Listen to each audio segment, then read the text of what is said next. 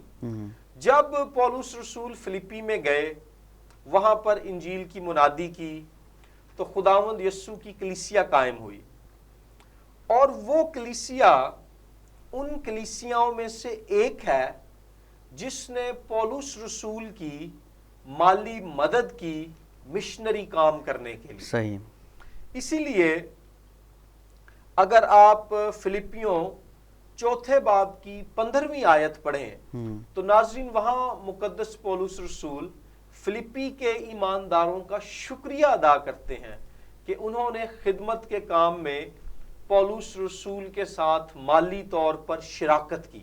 صحیح، پھر نہ صرف یہ کہ یہ قید سے لکھا گیا خط ہے، نہ صرف یہ کہ یہ پولس کی مالی طور پر مددگار کلیسیا کو لکھا گیا خط ہے، اس خط میں پولس رسول انہیں کسی بھی طرح سے ڈانٹتے یا شکایت نہیں کرتے۔ اگر آپ کرنتھس کی کلیسیا کے نام پولس رسول کے خطوط پڑھیں، دیگر کلیسیاں کے نام ان کے خطوط پڑھیں، تو وہاں پر ہمیں معلوم ہوتا ہے کہ پولس رسول بعض اوقات ایمانداروں کی اصلاح کر رہے ہیں، صحیح، بعض اوقات انہیں غلط تعلیمات کو اپنانے یا غیر مسیحی رویے اختیار کرنے کی وجہ سے انہیں وہ ڈانٹتے بھی ہیں۔ لیکن فلپیوں کے نام خط اس لحاظ سے انوکھا اور منفرد ہے کہ یہاں پر پولس رسول کی طرف سے فلپی کی کلیسیا کے نام شکر گزاری کا اظہار ہے، صحیح، شکایت کا اظہار نہیں ہے، ڈانٹ کا اور تنبیہ اور اصلاح کا اظہار نہیں ہے۔ خاص طور پر فلپیوں 1 باب کی 3 آیت میں ملتا ہے۔ پھر یہ وہ خط ہے جس میں دیگر خطوط کی نسبت پولس رسول سب سے زیادہ خوشی منانے کا ذکر کرتے ہیں، اور وہ انہیں بتاتے ہیں کہ اے فلپیو، خداوند میں خوش رہو، اور خوش رہنے کی یہ تعلیم وہ بار بار دیتے ہیں۔ 1 باب کی 8ویں آیت میں، پھر 1 باب کی 25ویں آیت میں، پھر 4 باب کی 4تھی آیت میں، اور یہ چھوٹا سا خط ہے، صرف 4 ابواب پر مشتمل ہے۔ ہمارے لیے چیلنج کی جو بات ہے عاشر صاحب، وہ یہ ہے کہ پولس رسول خود جیل میں ہے، قید کی حالت میں ہے، صحیح، زنجیروں میں جکڑے ہوئے ہیں۔ ہونا تو یہ چاہیے تھا کہ فلپی کے ایماندار پولس رسول کو پیغام بھیجتے کہ آپ خوش رہیں، گھبرائیں مت، ہمت نہ ہاریں۔ یہاں اس کے الٹ ہو رہا ہے۔ صحیح، وہ شخص جو قید میں ہے، جو دکھوں اور مصیبت میں ہے، وہ جو باہر آزاد ہے، انہیں تلقین کر رہا ہے کہ خداوند میں کیا رہو، خوش رہو۔ خوش میں رہو۔ پھر کہتا ہوں خوش رہو، خوش رہو، جی ہاں۔ تو یہ ہمارے لیے ایک بڑا چیلنج ہے کہ پولس رسول کا دل انجیل کی منادی کے لیے اور یسوع مسیح کے پیچھے چلنے کے لیے اس قدر جذبے اور آگ اور شدت سے معمور تھا کہ وہ قید کی حالت میں بھی یسوع مسیح میں خوش ہے، خوش رہا۔ اور قید کی حالت میں اگر پولس رسول کو کسی بات کی فکر ہے تو وہ ہمیں فلپیوں پہلے باب کی 13ویں آیت میں ملتی ہے، جہاں پولس رسول ذکر کرتے ہیں کہ انہیں انجیل کی فکر ہے، صحیح، اور وہ بتاتے ہیں کہ جتنا بھی جو کیسری سپاہیوں کی ساری پلٹن ہے، یعنی رومی شہنشاہ کیسر کے جتنے بھی سپاہیوں کے دستے ہیں، ان میں مشہور ہو گیا ہے کہ پولس رسول انجیل کی وجہ سے قید ہے۔ کیونکہ ہوتا کیا تھا کہ جب وہ قید میں تھے تو سپاہیوں کی ڈیوٹیاں بدلتی رہتی تھیں، تو جو بھی سپاہی جیل میں بطور محافظ وہاں ہوتا تھا اور پولس رسول سے اس کی گفتگو ہوتی تھی، تو پولس رسول اس کے ساتھ یسوع مسیح کی خوشخبری کی بات کرتا تھا، صحیح، اور یوں ہر سپاہی کو پتہ چل گیا کہ یہ پولس نامی آدمی جو ہے مسیح کی خوشخبری کی وجہ سے قید ہے۔ اس میں ناظرین ہمارے سامنے ایک چیلنج بھی ہے کہ ہم جہاں بھی ہوں، جن حالات میں بھی ہوں، جب بھی ہمیں موقع ملے، ہم اپنی زبان سے یعنی اپنے الفاظ اور اپنے گفتار سے اور اپنے کاموں سے یعنی اپنے عمل سے خداوند یسوع مسیح کی خوشخبری دوسروں تک پہنچائیں۔ طارق صاحب، آپ نے بڑی ہی اہم معلومات جو ہے وہ فلپی کی کلیسیا کے بارے میں، فلپی کے خط کے بارے میں فراہم کی ہیں۔ طارق صاحب، آج کل لوگ یہ سمجھتے ہیں کہ حلیمی جو ہے وہ کمزوری کی علامت ہے، تو آپ کے خیال میں یہ جو خیال ہے یہ کس حد تک درست ہے؟ یہ جو فلپیوں دوسرا باب ہے اور اس کی پہلی 11 آیات ہیں، ان میں ایک ہی وقت میں یسوع مسیح کو حلیم بھی قرار دیا گیا ہے اور ساتھ ہی عظیم بھی قرار دیا گیا ہے۔ صحیح، سو جو پیغام ہے اس اقتباس کا وہ یہ ہے کہ حلیم شخص ہی دراصل عظیم شخص ہوتا ہے۔ صحیح، متکبر، مغرور، گھمنڈ سے بھرا ہوا انسان عظیم نہیں ہوتا ناظرین، بلکہ وہ اپنی ذات میں انسیکیور ہوتا ہے، وہ عدم احساس تحفظ کا شکار ہوتا ہے۔ اور یہ جو 11 آیات ہیں دراصل یہ 2 حصوں میں ان کو ہم تقسیم کر سکتے ہیں۔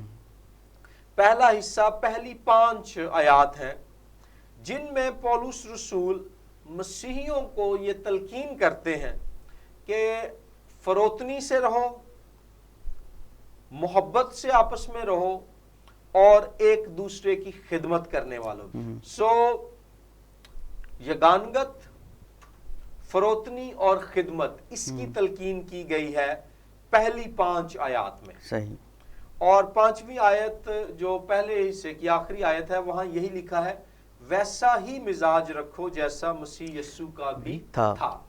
پھر تیسری آیت میں لکھا ہے، تفریقے اور بیجا فخر کے باعث کچھ نہ کرو بلکہ فروتنی سے ایک دوسرے کو اپنے سے بہتر سمجھے۔ اب فروتن لفظ جو ہے یہ فارسی زبان کا لفظ ہے۔ صحیح، اور فروتن مرکب ہے فرو اور تن کا۔ فرو کا مطلب ہے نیچا اور تن کا مطلب ہے بدن، یعنی فروتن وہ شخص ہے جس نے اپنے بدن کو، اپنے آپ کو نیچا کر دیا ہے، یعنی کہ اپنے آپ کو چھوٹا بنا دیا ہے۔ عاشر صاحب اگر آپ کو یاد ہو تو اناجیل میں جو پہلی 3 اناجیل ہیں، متی، مرکس اور لوکا، اناجیل متوافقہ، ٹھیک ہے، سینوپٹک گاسپلز جنہیں ہم کہتے ہیں، وہاں پر مختلف مواقع پر یسوع المسیح نے فرمایا کہ جو کوئی اپنے آپ کو چھوٹا بنائے گا وہ بڑا کیا جائے گا۔ جب یہ تلقین کر دی گئی ہے ایمانداروں کو، کلیسیا کو، کہ اتحاد و یگانگت سے رہو، حلیمی اور فروتنی سے رہو اور ایک دوسرے کی خدمت کرو، تو پھر آیات 6 تک 11 میں یہ بیان کیا گیا ہے کہ ایمانداروں کو اتحاد و یگانگت، حلیمی و فروتنی اور خدمت و انکساری، یہ باتیں اس لیے اپنانی ہے کیونکہ یسوع مسیح نے عملی طور پر ہمیں ان کا نمونہ دیا ہے۔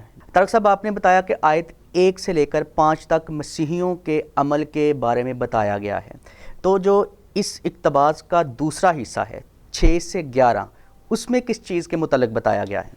ہاں جی، آیات 6 سے 11 میں اس بنیاد کا ذکر کیا گیا ہے اچھا، جس کی وجہ سے ہمیں خدمت، یگانگت اور حلیمی اپنانی ہے، اور وہ بنیاد ہے یسوع مسیح کی عملی زندگی۔ آیات 6 تا 11 میں ہمیں یسوع مسیح کی ذات اقدس کے بارے میں بتایا گیا ہے، اور یہ جو آیات ہیں 6 تا 11 نئے عہد نامے کے اسکالرز کا خیال ہے کہ یونانی زبان میں یہ ابتدائی کلیسیا میں گایا جانے والا ایک نغمہ تھا۔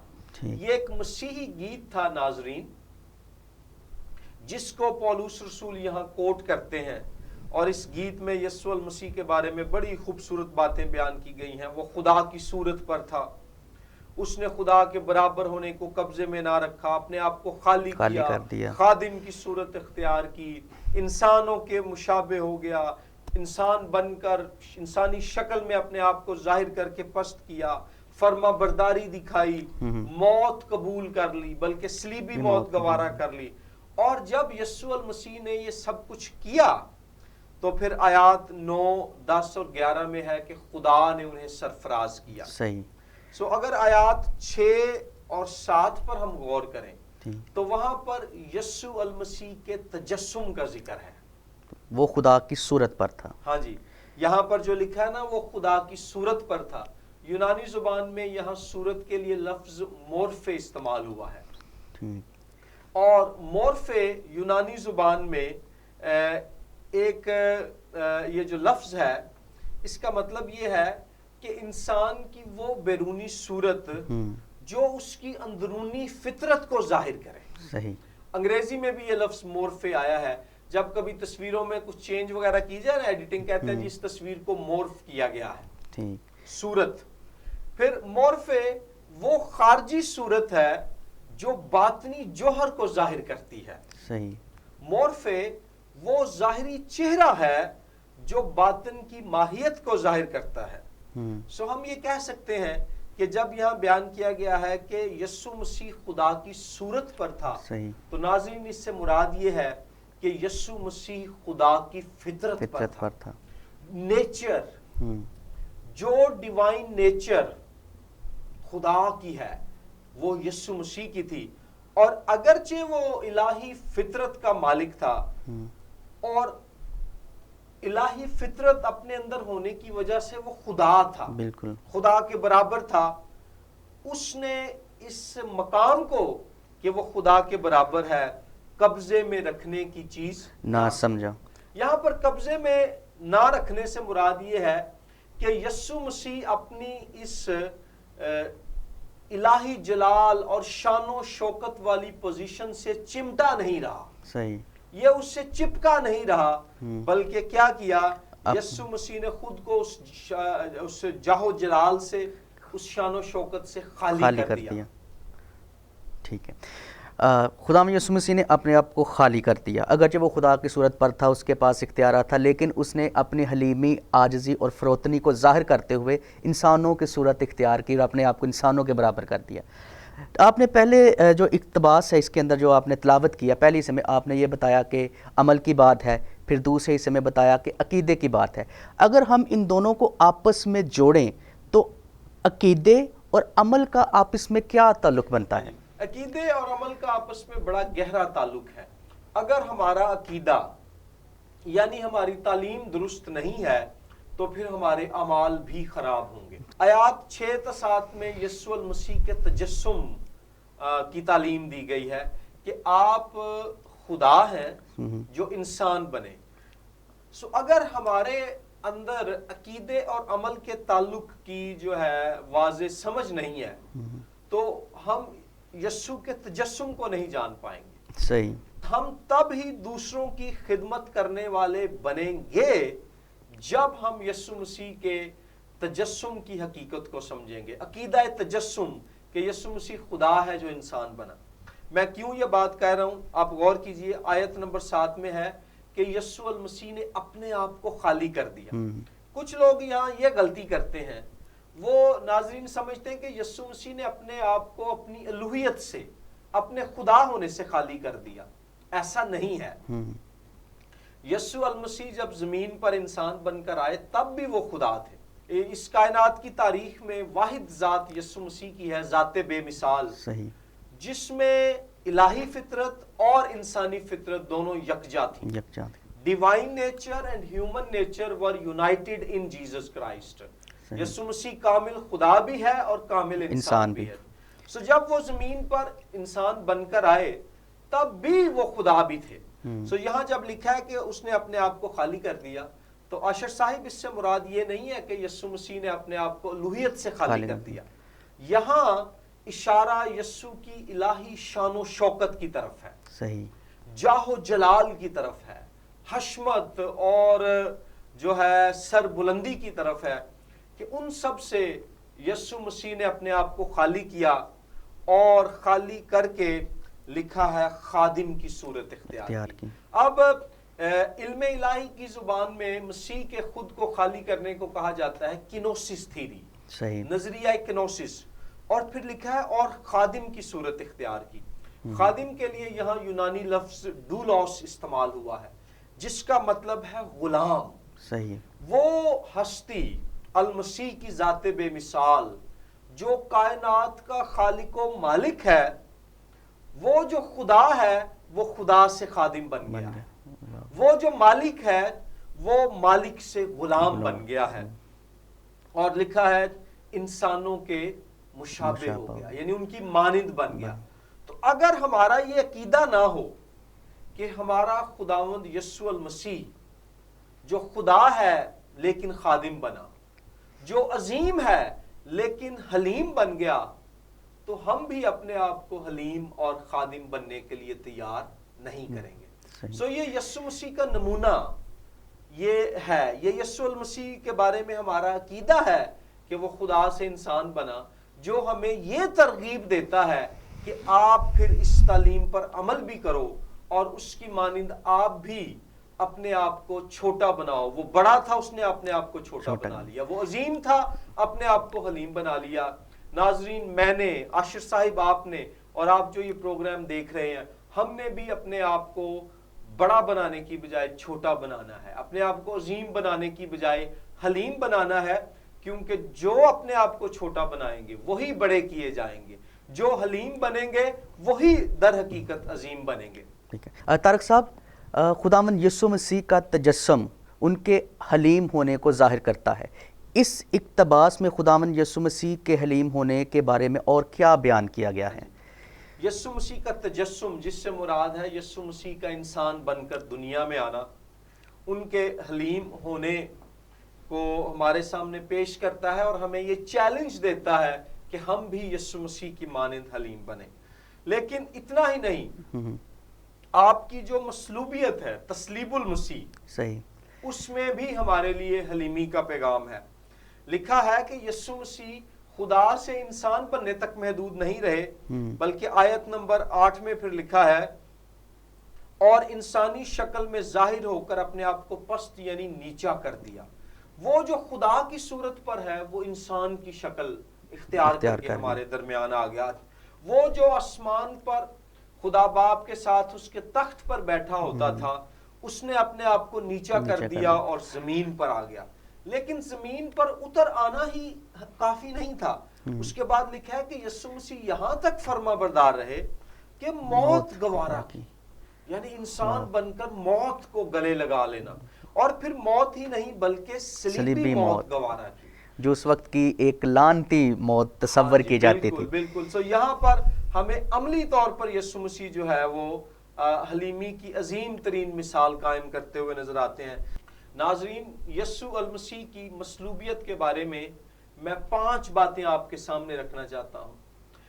نمبر 1، یہ جسمانی اعتبار سے دردناک موت کہلاتی تھی. مصلوب ہونے والے کے ہاتھوں اور پاؤں میں کیل ٹھونک دیے جاتے تھے. دوسری بات ہے، یہ نفسیاتی طور پر اذیت ناک موت تھی، کیونکہ مصلوب ہونے والا شخص اپنے خاندان میں عزت کھو دیتا اور اس کو برہنہ کر کے، ننگا کر کے جو ہے وہ لٹکایا جاتا صلیب پر. پھر تیسری بات ہے سماجی اعتبار سے شرمناک موت تھی. مصلوب شخص کا خاندان، رشتہ دار، دوست یار، ان سب کا سر شرمندگی سے جھک جاتا کیونکہ ان کے دوست یا عزیز کو ننگا کر کے بھرے بازار میں کھلی جگہ صلیب پر لٹکا دیا گیا ہے. پھر چوتھی بات اس میں تھی کہ قانونی طور پر یہ غدار اور باغی کی موت تھی. سلطنت روم میں غداروں کو، باغیوں کو، ڈاکوؤں کو یہ صلیب کی سزا دی جاتی تھی، اور رومی شہریوں پر یہ لاگو نہیں ہوتی تھی کیونکہ رومی صلیب کا ذکر سنتے ہی وہ کہتے تھے ہمیں اس سے گھن آتی ہے. اپنی ذاتی محفلوں میں وہ صلیب کی سزا کا ذکر کرنا پسند نہیں کرتے تھے. اور پھر پانچویں بات ہے، شریعت کے اعتبار سے استثناء کی کتاب کی روشنی میں یہ ایک لعنتی کی موت تھی. جو کوئی لکڑی پر، درخت پر لٹکا کر مارا گیا وہ لعنتی کہلاتا تھا. سو یسوع المسیح نے جسمانی اعتبار سے دردناک، نفسیاتی اعتبار سے اذیت ناک، سماجی اعتبار سے شرمناک، قانونی اعتبار سے غدار کی موت اور شریعت کے اعتبار سے لعنتی کی موت اپنے اوپر لے لی. اور یہ شخص جو یہ موت بدن کی حالت میں لے رہا ہے اپنے اوپر، انسان کی شکل میں اپنے اوپر لے رہا ہے، انسان بننے سے پہلے یہ خدا کی صورت پر تھا. تصور کیجئے کہ حلیمی اور فروتنی کی کتنی بڑی مثال خداوند یسوع مسیح نے قائم کی ہے. اور عاشر صاحب یہاں سمجھنے کی بات یہ ہے کہ حلیم بننا مغرور بننے سے زیادہ مشکل کام ہے. کیونکہ حلیم وہی شخص بن سکتا ہے جو اپنے باطن میں مضبوط ہو. صحیح. حلیم ہونے کا مطلب اپنے آپ کو کمتر سمجھنا نہیں ہے، بلکہ حلیم ہونے کا مطلب ہے کہ تمام اختیار اور قوت ہونے کے باوجود اپنے آپ کو چھوٹا بنانا. حلیم ہونے کا مطلب یہ ہے کہ انسان جو ہے اس سے زیادہ اپنے آپ کو نہ سمجھے. سو حلیم ہونا کمزور ہونا نہیں ہے، بلکہ حلیم ہونا باطن کی قوت کا، باطن کی مضبوطی کا جو ہے وہ اظہار ہے. اگر آپ کرنتھیوں کے نام پولس رسول کا پہلا خط پڑھیں 1:23 میں کرنتھیوں میں لکھا ہے کہ مسیح مصلوب کی منادی یہودیوں کے نزدیک ٹھوکر کا باعث تھی، غیر قوموں کے نزدیک بے وقوفی تھی، اس لیے کہ صلیبی موت جو تھی نہایت ہی شرمناک اور ذلت آمیز موت سمجھی جاتی تھی. اور خداوند یسوع نے حلیمی کی حالت میں اس موت کو اپنایا تاکہ بنین و انسان کے گناہوں کا کفارہ ہو سکے. انسان جو خدا کے حضور گناہ کی سزا کے نیچے ہے، یسوع المسیح چونکہ بے گناہ، بے داغ، پاک تھے، انہوں نے انسان کی سزا اپنے اوپر لے لی حلیمی اختیار کر کے، اور ان کے اپنی ہماری سزا اپنے اوپر لینے کی وجہ سے اب ہمارے لیے دروازہ کھل گیا ہے کہ اگر ہم توبہ کر کے مسیح پر ایمان لائیں تو ہمیں جو ہے ہمیشہ کی زندگی اور خدا کے ساتھ صلح کا جو ہے وہ موقع مل جائے گا. طارق صاحب، آپ نے یہ بتایا کہ خداوند یسوع تجسم اور پھر صلیبی موت کے وسیلہ سے حلیم بنے. خداوند یسوع مسیح کی عظمت کس طرح سے اس کے اندر ظاہر ہوتی ہے؟ ہاں جی، اس میں یاد رکھیں عاشر صاحب کہ جو انسان حلیم بنتے ہیں وہی عظیم بنتے ہیں. جو اپنے آپ کو چھوٹا بناتے ہیں وہی بڑے کیے جاتے ہیں. صحیح. یسوع مسیح نے آسمان سے وہ زمین پر آئے، زمین سے وہ قبر میں گئے، اور پھر قبر سے وہ عالم ارواح میں گئے. لیکن جب انہوں نے اپنے آپ کو نیچا کیا تو خدا نے انہیں پھر کس طرح سے سر بلند کیا کہ نمبر 1، تیسرے دن مردوں میں سے انہیں پاک روح کی قدرت سے زندہ کیا، اور پھر مردوں میں سے زندہ ہونے کے بعد وہ آسمان پر اٹھا لیے گئے، اور خدا باپ کے تخت پر اس کی دہنی طرف یسوع مسیح آج بیٹھے ہوئے ہیں. سو حلیمی جو ہے نا سپرنگ بورڈ کی مانند ہے. سپرنگ بورڈ میں کیا ہوتا ہے، آپ نے کبھی نوٹ کیا ہو گھروں میں جو سپرنگ والے بیڈ ہوتے ہیں نا، بچے ان پر جو ہے بڑا اچھل کود کرنا پسند کرتے ہیں. جس قدر بچہ زور سے جو سپرنگ بیڈ ہوتا ہے اس پر گرتا ہے وہ بیڈ اتنا ہی اس کو اچھالتا ہے. روحانی دنیا میں بھی جتنا ہم خود کو خدا کے حضور نیچا کرتے ہیں، خدا ہمیں اتنا ہی سر بلند کرتا ہے. یسوع مسیح آسمان سے زمین، زمین سے قبر، اور قبر سے عالم ارواح میں گیا، اور خدا نے پھر آپ کو ایسی عظمت بخشی کہ آپ کو عالم ارواح سے اور قبر سے اور پھر زمین سے اٹھا کر آسمان پر اپنے تخت پر اپنی دائنی طرف بٹھایا. اور لکھا ہے کہ وہ نام یسوع مسیح کو خدا باپ نے بخشا جو سب ناموں سے اعلیٰ ہے. نام سے مراد ہے پہچان، نام سے مراد ہے اختیار، نام سے مراد ہے قدرت۔ یسوع کی پہچان، آپ کا اختیار، آپ کی قدرت سب لوگوں سے اعلیٰ ہے، بلند ہے، دنیا کی تاریخ میں آنے والے تمام لیڈروں سے زیادہ۔ اور اتنا ہی نہیں بلکہ وہ یسوع جس نے خود کو حلیم بنایا، خدا نے اسے اتنا عظیم بنایا کہ آیت نمبر 10 میں لکھا ہے ہر ایک گھٹنا یسوع مسیح کے آگے جھکے گا۔ اور یہاں پر یاد رکھیں یہ فلپیوں کی کلیسیا میں، یہ فلپی شہر میں یہ ہوتا تھا کہ لوگ کیسر جو روم کا شہنشاہ ہوتا تھا اس کے بت کے آگے اپنے گھٹنے ٹیکتے تھے۔ پولوس بتاتا ہے کہ بالآخر ہر ایک گھٹنا یسوع کے آگے جھکے گا، اور وہ خواہ آسمانیوں کا ہو، خواہ زمینیوں کا ہو، خواہ ان کا جو زمین کے نیچے ہے۔ رومی شہنشاہ کیسر کے آگے تو صرف سلطنت روم کے لوگوں کے گھٹنے جھکتے تھے، بالکل یسوع مسیح کے آگے آسمان کی مخلوقات ہوں، زمینی مخلوقات ہوں یا زمین کے نیچے کی مخلوقات ہوں، ان سب کے گھٹنے جھکیں گے۔ اور پھر آخری آیت میں یہاں جو ہمارے سامنے اقتباس سے لکھا ہے، اور خدا باپ کے جلال کے لیے ہر ایک زبان اقرار کرے گی کہ یسوع مسیح خداوند ہے۔ سلطنت روم کا شہنشاہ کیسر جو تھا وہ خداوند کہلاتا تھا، انگریزی میں ہم اسے لارڈ کہتے ہیں، یونانی میں اس کے لیے لفظ جو ہے کیوریوس ہے، لیکن پولوس رسول بتاتا ہے کہ Caesar is not the lord, Caesar خداوند نہیں ہے بلکہ یسوع مسیح خداوند ہے۔ اور اہم بات یہ ہے مسیح کی عظمت کے تعلق سے کہ اگر آپ پرانا عہد نامہ پڑھیں، یسایا نبی کے صحیفے کے باب نمبر 45 میں جو ہے باب نمبر 45 کی آیت نمبر 21 اور 22 میں، بالخصوص آیت نمبر 22 اور 23 میں یہوہ خدا کے بارے میں بیان کیا گیا ہے کہ ہر ایک گھٹنا اس کے حضور جھکے گا اور ہر ایک زبان یہوہ خدا کی کا اقرار کرے گی، اس کی قسم کھائے گی۔ لیکن فلپیوں دوسرے باب میں پولس رسول یسایہ 45 21 22 اور 23 کا حوالہ دے کر بتاتا ہے کہ یہ یسوع مسیح ہے جس کے سامنے ہر ایک گھٹنا جھکے گا، ہر ایک زبان اقرار کرے گی۔ اس کا مطلب کیا ہوا کہ اس میں پیغام یہ ہے کہ یسوع المسیح نئے عہد کا یہوہ ہے، وہ اختیار اور قدرت جو یہوہ خدا کے پاس تھی اب یسوع مسیح کے پاس ہے۔ سو اس میں ہم سیکھتے ہیں کہ قربانی اور حلیمی خدا کے حضور یہی ذریعہ ہے روحانی طور پر اور خدمت میں خدا کے حضور سر بلند اور سرفراز ہونے کا۔ حلیمی کمزوری نہیں ہے بلکہ باطنی طور پر طاقتور لوگ ہی حلیم جو ہے بن سکتے ہیں۔ طارق صاحب آپ کا بہت شکریہ، آپ نے خداوند یسوع مسیح کی حلیمی اور عظمت کے بارے میں بڑی ہی مفید باتیں ہمیں بتائی ہیں، بیان کی ہیں، اس بات کے لیے ہم آپ کے شکر گزار ہیں۔ ناظرین، زندگی کے کسی پہلو سے متعلق آپ کے پاس کوئی بھی سوال موجود ہے تو آپ سکرین پر دیے گئے نمبر پر یا پھر ای میل آئی ڈی پر ہم سے رابطہ کر سکتے ہیں۔ خداوند آپ کو برکت دے۔